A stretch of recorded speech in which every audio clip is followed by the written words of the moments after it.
Now, don't say I didn't give you fair warning about this, all right? Because you got plenty of time, you got plenty of notice, and you ought to know better, okay? So just listen to me now. You better watch out. Oh, yeah. And you better not cry. And you better not pout. I'm telling you why. Telling you why. Santa Claus is coming. He's coming to town. Hello, everybody. It's John Schneider again, and this is Jersey Bayshore Country. This is part 2 of Hobbies at the Jersey Bayshore Country. In our last episode, we looked at planes, trains, automobiles, rockets, boats, and a lot of things that were remote controlled. And today we're looking at some other hobbies that you might find interesting.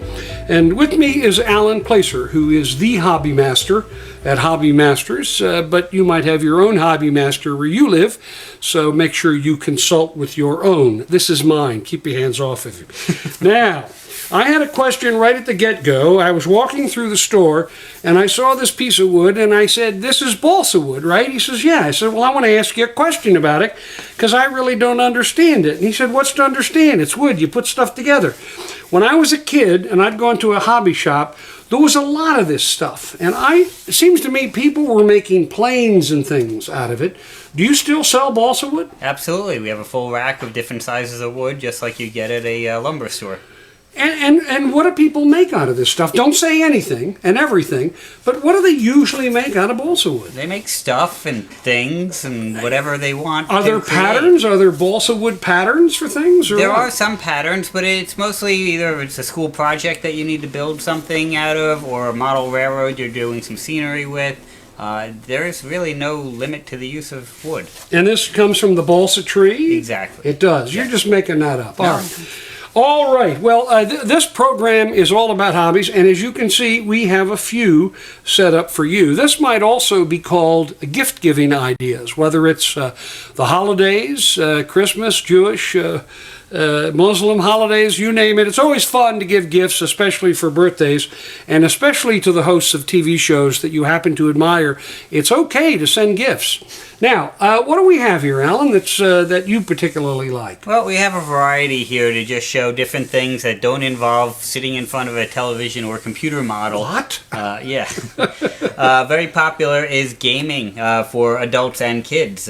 We have games that can be played by anyone, the whole family or a group of friends, whether it's kid friends, adult friends. Hands-on board gaming is still very popular and has gotten more dynamic. But I have to tell you something with the games here. I get worried when there are too many rules, because even things like Monopoly or Scrabble, when you go back, we all think we know how to play these games that we played for years and years. But when you go back and look at the rules, there are sometimes nuances you didn't know existed because you've been playing it in a certain way for many, many years. These games look complicated, Alan. These games look like you have to be, you have to be an aficionado at something like Dungeons and Dragons and do a lot of reading and become a gaming nerd to completely understand how to play them. Well, there are some games that are certainly extremely complex, that has a lot of rules to them. There's people that enjoy that aspect of gaming that really envelops an entire world to it. And then it goes down the gamut to very easy to learn games that even a TV show host could figure out. Oh, please. Now, these particular games, do you find that the people who play video games are less likely to play board games? No, actually, we find people playing video games often are looking for something different to do, or have real friends that they want to play something with, and so they reach out into Magic the Gathering, Settlers of Catan, Warhammer, lots of other games. Have you, I don't want to embarrass you, but have you played any of these? I've played quite a few of them. Have you? And are there, in fact, lots of instructions that you have to read? Again, some of them you can spend months learning, and then most of the games you can pick up and read for about 15 minutes and get the rules to the game. I'll be honest with you. I'm surprised that these board games still exist, because I would have thought that everybody would have been glued to the TV and would have simply been so absorbed by Xbox or any of these other games that they would never ever consider these. Sure. Video games have gotten very repetitive lately. It's either about shooting people or racing cars or space games, and they've kind of gotten stale for people, and a lot of people want that face-to-face interaction again and realize the value of talking to a real person in person. So you're saying I could invite my friends over to play these games, but aren't I going to spend the first half hour just reading the instructions to everybody? No, they really are very simple to get your hands on. If you come in and talk to a hobby master at a hobby store, they should be able to guide you to ones that meet those needs. They're called party games. All right, well, I'm willing to give it a try, and maybe I will, and I'll report to you on another episode at how well I did. That's interesting. How many different board games do you think you have here? At least 100. All right, Dungeons and Dragons. What is the elevator speech on that? How can you explain Dungeons and Dragons to all of us idiots who don't really know anything about it? Dungeons and Dragons is a fantasy role-playing game. What that means is it's fantasy. It's all in your head. And you use dice to determine what's going to happen. One person controls the game, that's the dungeon master, and each person makes up a character that they're going to play throughout the game. And you use your imagination to go through a scenario and have fun trying to capture the gold, kill the dragon, or whatever that mission is. Do these games last a couple of hours, or months, or years? Yes. Oh, good Lord. A Dungeons and Dragons game can be led to be never-ending. That's up to the dungeon master to decide, and that's a great thing. If you know you're only going to play for one evening, you play a scenario that's only going to take one evening to play. Oh, I want to be the dungeon master. Now, you have Dungeon and Dragon games held here. You've got tables and chairs, and I've seen a lot of adults and young people come here to play. How often do they come here to play Dungeons and Dragons? We play every Wednesday and Friday night here in the store. It's open gaming. They can play whatever they want. It's not just Dungeons and Dragons. We have some of the popular trading card games, Magic the Gathering, Yu-Gi-Oh!, Force of Will, and then we'll pull out various board games for people to play also. Now, years ago, Dungeons and Dragons got a bad rep as being a dangerous game. Am I right? It did get a bad rep, just as video games today got a bad rep. And it got passed. If I give any of my children or grandchildren Dungeons and Dragons for their birthday or for a holiday, will they become crazed and just be so absorbed in the game that they can't distinguish from reality and fantasy? I wouldn't think the game would cause that. Okay, you've never seen that. I have not seen it personally. And what character have you enjoyed assuming? A hobbit. A hobbit, and you're wearing your traditional hobbit. All right, physics is one of my. I majored in geophysics in college, and this is a nice experiment kit. You've got a lot of different experiment kits, don't you? Right, we have a whole aisle at the store dedicated to science kits, whether it's physics, electronics, geology, biology, robotics, every level of science. We try to have some of the higher end educational kits to teach kids and young teens, how to do something productive with their hands and time. Yeah, I think this is a great idea, and giving a young person something where they can learn about science or anything really is a superb gift idea. Now, I also know. Let's move some of this stuff around. I also know that you've got just a whole bunch of different puzzles. Here's one, 1,000 pieces. I love puzzles. How many different puzzles do you think you have here? I would say we have at least 500 in the store at any time. Some of the puzzles, they range in number of pieces to them. We also have 3-dimensional puzzles and 4-dimensional puzzles. Really? Well, that's interesting. So consider puzzles. All of these things are hobbies that we haven't seen people use in years, but there are a lot of people. Who comes into a hobby shop these days? Everybody comes into a hobby shop. Oh, stop. They're hobby nerds, aren't they? Come on. Well, we get a variety. You have, of course, the diehard hobbyists that have a particular thing that they're into, and then you have people buying gifts for other people, and everybody needs a hobby. That's why you come to Hobby Masters. Well, here is something that I love Star Wars. This is the Imperial Shuttle. Is this a model? That is a plastic model.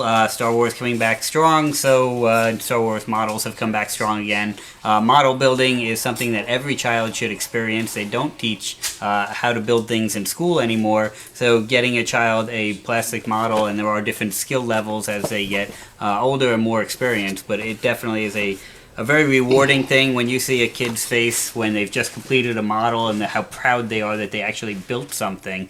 It's a very rewarding experience. And you and some of the early model makers like Revell, and what are some of the other ones that Monogram, etc.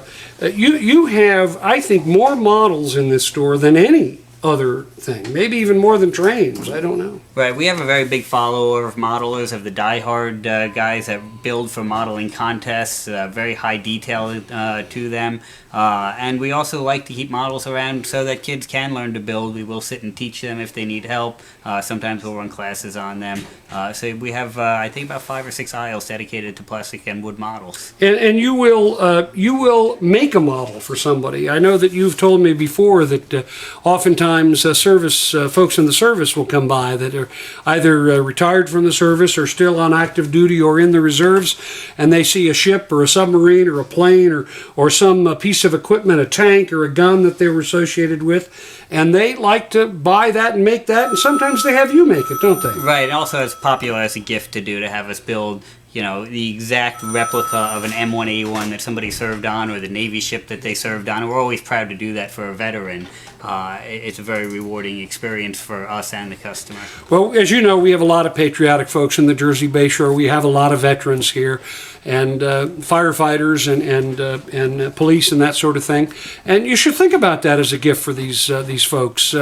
They've got police cars and fire trucks and boats and subs and guns and all of the things that might be really meaningful as a gift to somebody. And if you do it early enough before their birthday or the holiday, these guys can put it together for you and just make it look incredibly realistic. You'll paint it and put the decals on just right, and you'll even put it on a mount or put it in a glass case, and you can put a brass plate with the person's name and the whole bit, right? Right, absolutely. Anything that you want, we can make happen. Fantastic. All right, now we're going to go over to something that I like, which is also a model. Oh, I'll buy that. This is a wooden model. This happens to be the Santa Maria from 1492. I think I sailed on this, actually. You may have. I'm not sure.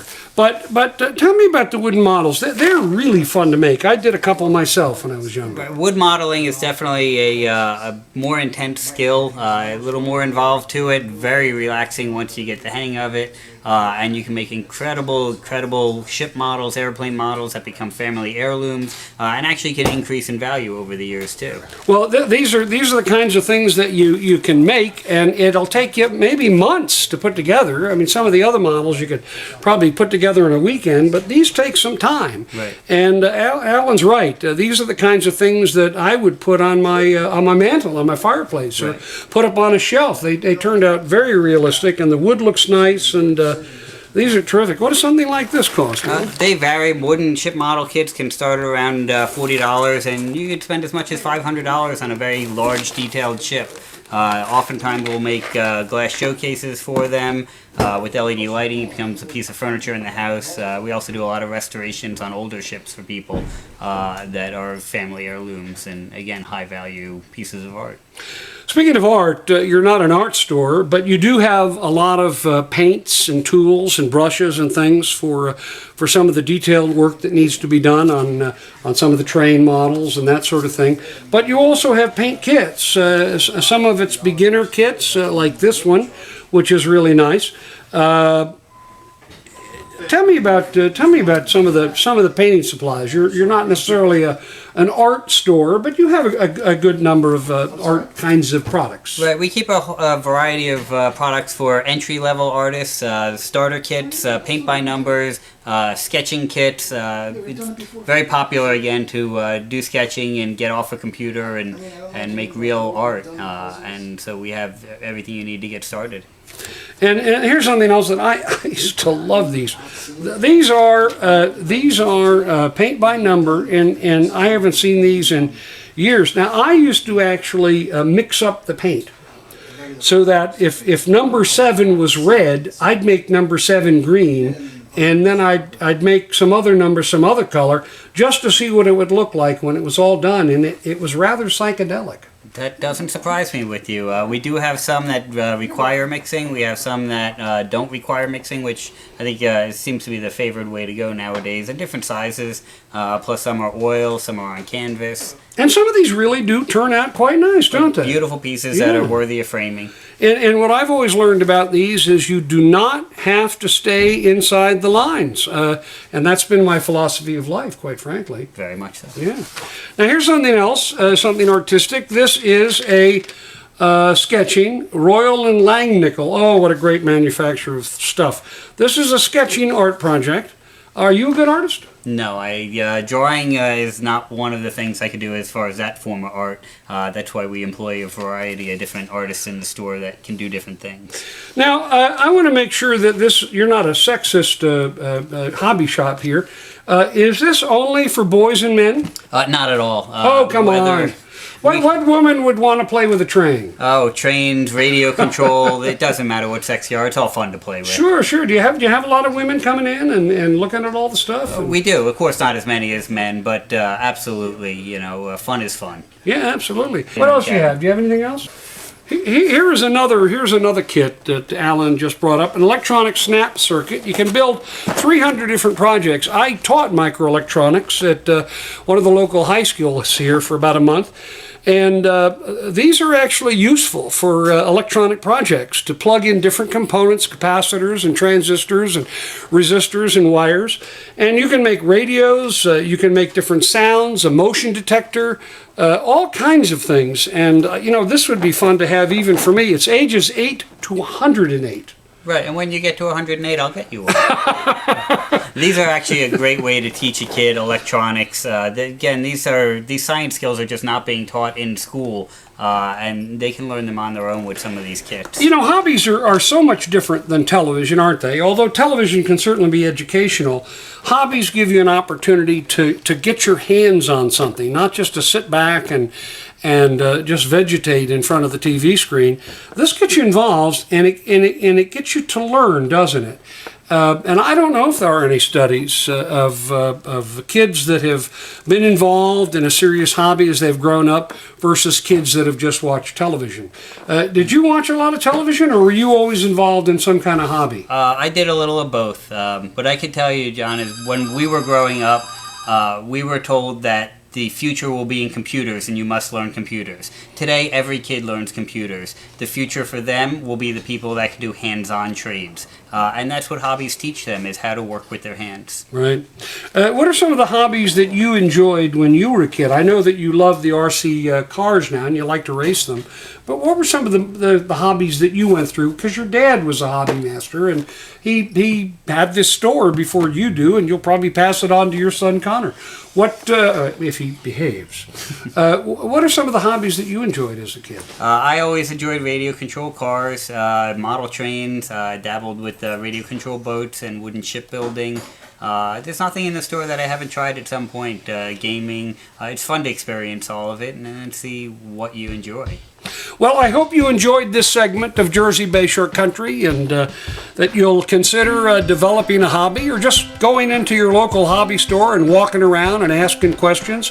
I know that whenever I walk into a hobby store, an art store, or anything that has the kinds of things that I'm interested in, I feel like a kid in a candy shop. Alan, thanks so much for having me here today. This has been great. I appreciate it. A lot of fun.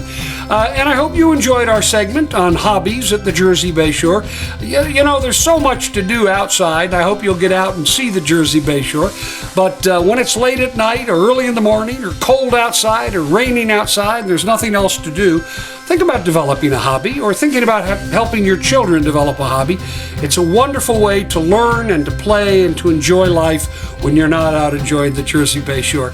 That ends it for this episode of Jersey Bayshore. I hope you'll join us next week for a brand new adventure. We'll do something fun. I'm John Schneider, and remember, if you see me out there with the camera, don't be afraid to tap me on the shoulder and say hello. I want to say hello to you too, because nothing is more important than meeting you. Goodbye, everybody.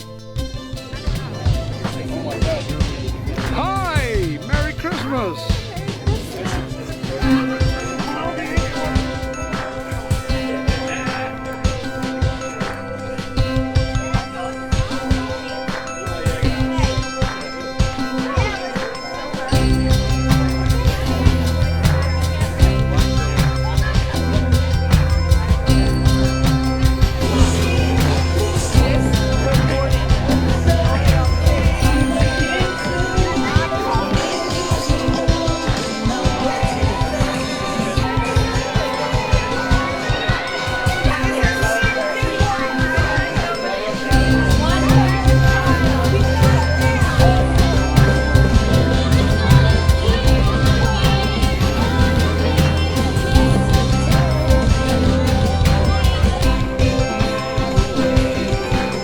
Ladies and gentlemen, thank you for coming out tonight.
Will be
Christmas keyboard!